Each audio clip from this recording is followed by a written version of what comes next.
ஏம்மா பார்வதி, நீ ஃப்ராடுன்னு தெரியும், இந்த அளவுக்கு ஃப்ராடு வேலை பண்ணால் நீங்கள் வேற உங்கள் குடும்பத்தில் இருக்கிற எல்லாருமே வந்து அட்வொகேட்ஸ்னு பெருமை வேற பீத்திக்கிறீங்க. அதுலேயும் பப்ளிக் ப்ராசிக்யூட்டராமா. ஏங்க, ஒரு அட்வொகேட்ன்றவன் வந்து நேர்மையாக நடந்துக்கிட்டான் அப்படின்னா அவனால் பல குடும்பங்கள் நல்லாயிருக்கும். அதே ஒரு அட்வொகேட் வந்து ஒரு ஃபோர்ஜரி பண்ணுறவனாக இருந்தால், கிரிமினலாக இருந்தால் அவனால் எத்தனை குடும்பம் அழியும் அப்படிங்கிறதுக்கு ஒரு உதாரணமாக பார்வதி அவர்கள் இன்றைக்கி இருக்கிறாங்க. ஆக்சுவலாக இன்றைக்கான முதல் கேஸ் வந்து சுபிக்ஷா வெர்சஸ் விக்ரம்னு போச்சு. மொக்க கேஸ் அது. அதெல்லாம் ஒரு கேஸே கிடையாது. அதை பற்றி நான் பேசவே விரும்பலை. ரெண்டாவது கேஸ் வந்து அரோரா சின்க்ளேர் பார்வதிக்கு எதிராக போட்ட கேஸ். அந்த கேஸ் வந்து இன்னும் கொஞ்சம் நேரத்தில் வரப்போகுது. அங்கே இப்போ இந்த வீட்டுக்குள்ளே வழக்காடு மன்றத்தில் ஒரு கேஸ் வருது அப்படின்னா இப்போ யார் மேலே கேஸ் போட்டிருக்காங்க அப்படின்ற ஒரு விஷயம் இருக்குது. இப்போ கேஸ் போட்டவங்க அவங்களுக்கான அட்வொகேட்டை சூஸ் பண்ணிக்கணும். அதே மாதிரி கேஸ் வாங்குறவங்க அவங்களுக்கான அட்வொகேட்டை அவங்க சூஸ் பண்ணணும். கேஸ் போட்டவங்க அவங்களுக்கான ஜட்ஜை வந்து சூஸ் பண்ணணும். கேஸ் வாங்கினவங்க அவங்களுக்கான ஜட்ஜை வந்து அவங்க சூஸ் பண்ணணும். இதுதான் நியாயமான டாஸ்க்கு, இந்த வீட்டுக்குள்ளே நடக்கிற நியாயமான டாஸ்க்கு. இதில் மக்கள் மன்றம்னு வேறு ஒரு மன்றம் வச்சுருக்காங்க. அதில் வந்து சொல்லக்கூடிய தீர்ப்பு தான் இறுதி தீர்ப்புன்னு. சரியா? இது இருக்குது. பார்வதி வந்து தனக்கான அட்வொகேட்டா இப்போ நான் என்ன கேட்குறேன், அரோரா போட்ட கேஸே பார்வதி வந்து கமருதீன் விஷயத்தில் என்னை வந்து இது பண்ணுறாங்கன்னு சொல்லிட்டு தான். நேற்றுக்கு இதே பார்வதிக்கு எதிராக பார்வதி போட்ட ஒரு வழக்கில் இவர் இருக்கார் இல்லையா, அமித் எஃப்ஜே வந்து அமித்தை ஜட்ஜாக போடணும்னு சொல்லும் பொழுது பிக் பாஸ் என்ன சொன்னார் அப்படின்னா, இந்த கேஸில் சம்மந்தப்பட்டவர்கள் ஜட்ஜாகவும் வர முடியாது, அட்வொகேட்டாகவும் வர முடியாது, கோர்ட் ஸ்டாஃபாகவும் வர முடியாது, தவாரி அந்த மாதிரியான விஷயங்களுக்கும் வர முடியாது அப்படின்னு சொன்னாப்புல. இன்னைக்கு மட்டும் கமருதீன் எப்படி பார்வதிக்கான அட்வொகேட்டாக வந்திருக்காரு? இது என்னுடைய முதல் கேள்விங்க. So பார்வதியோட advocate Kamaruddin, அரோராவோட advocate Vikkals போட்டு போலன்னு புலகராப்பில், பார்வதியை போலன்னு புலகராப்பில். இன்னொரு விஷயம் என்னன்னா, தங்களுக்கான எவிடன்ஸை வந்து கேஸ் போட்டவங்களும் சரி கேஸ் வாங்குறவங்களும் சரி கூட்டிகிட்டு வரணும். சாரி, அப்படி பார்வதிக்கு ஆதரவாக ஆப்வியஸாக சொம்பு தூக்கி சாண்ட்ரா, ரம்யா இவங்க எல்லாருமே போயிருக்காங்க.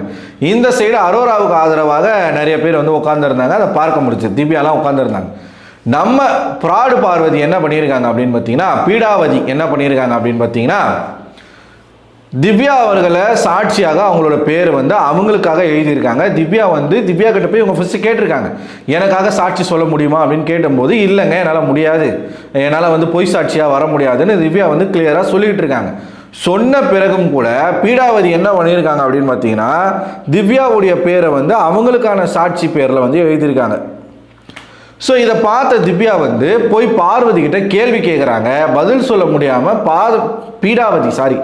பீடாவதி வந்து தவிக்கிறத நம்மளால் பார்க்க முடியுது. ஜியோ ஹாட் ஸ்டாரில் அந்த ப்ரோமோ போட்டிருக்காங்க.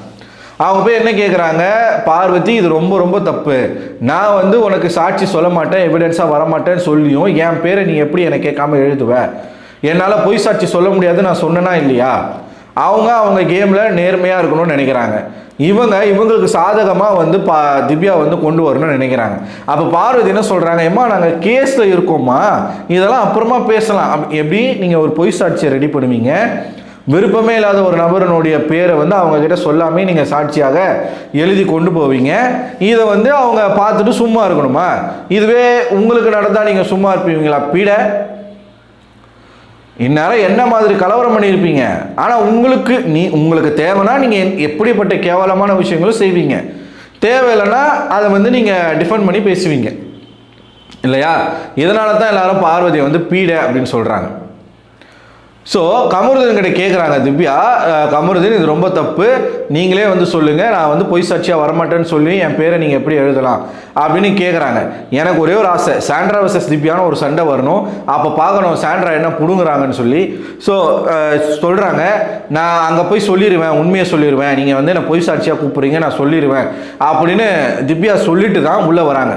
உள்ளே வந்து அதே மாதிரி அந்த குற்றவாளி கூண்டில் ஏறி என்னை வந்து இந்த மாதிரி பொய் சாட்சியாக இவங்க ரெடி பண்ணுறாங்க, நான் விருப்பம் இல்லைன்னு சொல்லியும் என்னோட பேரை வந்து அவங்க எழுதுறாங்க அப்படின்னு வந்து திவ்யா அவர்கள் ஓப்பனப்பாக சொல்கிறாங்க. ஸோ பார்வதி இதோட வந்து திவ்யா மேலே வன்மத்தை கொட்ட ஆரம்பிப்பாங்க, டார்கெட் பண்ண ஆரம்பிப்பாங்க. எப்படியாச்சும் திவ்யா வந்து எதனா ஒன்று பண்ணணும்னு சொல்லிட்டு நிச்சயமாக சாண்ட்ராவை தான் அதுக்கு பயன்படுத்துவாங்க. சாண்ட்ராவை ஒரு டூலாக பயன்படுத்தி திவ்யாவுக்கு எதிராக வந்து கொம்புசி விடுவாங்க. இது நேற்றுலேருந்து நடந்துக்கிட்டு இருக்கு. இனிமே வந்து ரொம்ப வீரியமாக நடக்கும். நான் கேட்குறேன், எதுக்கு இந்த வேலை? இப்போ கேஸில் தோத்தா என்ன ஆகிட போகிற? தோத்துட்டு போ. நீ அமிர்தன் கூட காமமாக தானே பழகுறீங்க, உங்களுக்குள்ளே வந்து ஃபிசிக்கல் அட்ராக்ஷன் இருக்குல்ல, அதை வந்து ஒத்துக்கோ, முடிஞ்சு போச்சுல. எஸ், இதோ நேற்று எப்ஜே பண்ணானே அந்த மாதிரி ஒத்துட்டு போ, டிஃபெண்ட் பண்ணி என்ன. ஏன் மக்களுக்கு தெரியுங்க நீங்கள் என்னென்ன அசிங்கம் பண்ணுறீங்க, என்னென்ன அட்டகாசம் பண்ணுறீங்கன்னு மக்களுக்கு தெரியும். நீங்கள் இந்த கேஸில் ஜெயிச்சு மட்டும் மக்கள் வந்து அதை மறந்துடுவாங்களா? ஆனால் பார்வதிக்கும் முட்டு கொடுக்குற ஆட்கள் இருக்காங்க. சம்மந்தமே இல்லாமல் விருப்பம் இல்லாத பர்சன்ஸை எதுக்கு உள்ளே இழுக்கிறீங்க? ஜட்ஜா வேற உங்களுடைய கொத்தடிமை சாண்ட்ரா உட்காந்துருக்காங்க, இந்த சைடு கனி அவர்கள் உட்காந்துருக்காங்க. அவங்க 2 பேருக்குமே ஆகாது.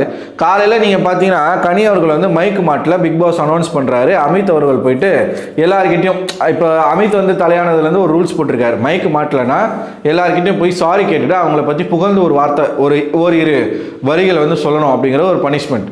ஸோ எல்லாருக்கிட்டையும் போய் கனி சொல்கிறாங்க, எல்லாருமே அவங்களுக்கு ரெஸ்பெக்ட் கொடுத்து பேசுகிறாங்க. சாண்ட்ரா கிட்ட போய் சொல்லும்போது மட்டும் சாண்ட்ரா என்னமோ எகிப்து மகாராணி மாதிரி திரும்பிக்கிட்டு தலையை சீவிக்கிட்டு அவங்க சொல்கிறதே கேட்கல அப்படின்றாங்க. ஸோ கனி வந்து சொல்கிறாங்க, இந்த மாதிரி என்கிட்ட ரியாக்ட் பண்ணுறவங்க கிட்ட என்னால் போய் சாரி கேட்க முடியாது, என்னால் அவங்கள புகழ்ந்தும் பேச வேண்டிய அவசியம் இல்லை அப்படின்னு சொல்லிட்டு கனி சொல்கிறாங்க. அவ்வளோ திமிரு பிடிச்ச ஒரு ஆள் தான் சேச்சி இவங்க ஜட்ஜாக உட்கார வச்சுருக்காங்க. ஸோ அவங்க என்ன பண்ண போகிறாங்க, என்ன கேள்விகள் கேட்க போகிறாங்கன்றதை நம்ம பொறுத்து தான் பார்க்கணும். எனக்கு தெரிஞ்சு பெரிய சண்டை வரும்னு நினைக்கிறேன் சேச்சிக்கும் திவ்யாவுக்கும். ஏன்னா அவங்க பேசுகிற பேச்சு சரியில்லை, திவ்யாவை மண்டையை உடைக்கணுன்றாங்க. இன்றைக்கி கூட உட்காந்துக்கிட்டு பிரஜன் போனதுக்கே அவள் தான் காரணம், பிரஜன் போகணுன்னு அவள் வெயிட் பண்ணான் அப்படின்னு சொல்லிக்கிட்டு இருக்காங்க. இதெல்லாம் திவ்யா காதுக்கு போச்சுன்னா கண்டிப்பாக ஒரு பிரச்சனை வரும். பட் பார்ப்போம் என்ன நடக்குதுன்னு சொல்லி. ஸோ நீங்கள் என்ன நினைக்கிறீங்க? உங்களோட கருத்துக்களை மறக்காமல் கமெண்ட் பாக்ஸில் கமெண்ட் பண்ணுங்கள். அடுத்த ஒரு வீடியோவில் ஒன்று சந்திக்கிறேன். அதுவரை உங்களிடமிருந்து விடைபெறுவது நான் அரவிந்தன்.